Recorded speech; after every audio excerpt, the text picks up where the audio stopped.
অনেকেই বলে দিদি 200 থেকে 300-র মধ্যে রসমালাই ফ্লেভারের কেক বানিয়ে দাও। আজকের এই ভিডিওটা তাদের জন্যই। হ্যালো, আমি বৈশাখী। আমার একটা ছোট্ট হোম বেকারি রয়েছে যার নাম সুইট স্প্রিঙ্কল। আমার এই ছোট্ট বিজনেসটার বয়স হচ্ছে 3 বছর আর আমার লোকেশান হচ্ছে বেহালা শিলপাড়া।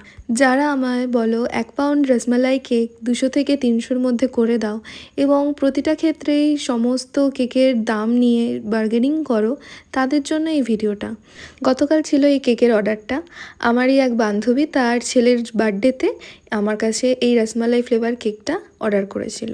আমি আমার বানানো রসমালাই ফ্লেভার কেকের ফিলিংয়ে ছোট ছোট করে কেটে রাখা রসমালাইয়ের টুকরো আর সাথে কিছু ড্রাই ফ্রুটস, তার মধ্যে আমন্ড, কাজু বাদাম এবং কিশমিশ আর তার সাথে রোজ পেটালও দিয়ে থাকি। এতে কেকের টেস্টের ফ্লেভারটাও ইনহ্যান্স হয় এবং খেতেও বেশ ভাল লাগে। আমার কাছে কোয়ালিটি এবং কোয়ান্টিটি দুটো জিনিসই খুব ম্যাটার করে, আর আমি আমার কাজের ক্ষেত্রেও আমি এই দুটো জিনিস খুবই লক্ষ্য রাখি। আমার বানানো কেকে কোনোদিনও আমি প্রাইজিংয়ের জন্য কোয়ালিটিতে কম্প্রোমাইজ করি না। সবসময় চেষ্টা করি ক্লায়েন্টদের সেরা জিনিসটা প্রোভাইড করার। আমরা সব হোম বেকাররা প্রত্যেকটা কেক একই ভালোবাসার সাথে বানিয়ে থাকি, তাই যে কোনো কেক শপের সাথে আমাদের তুলনা না করাই উচিত।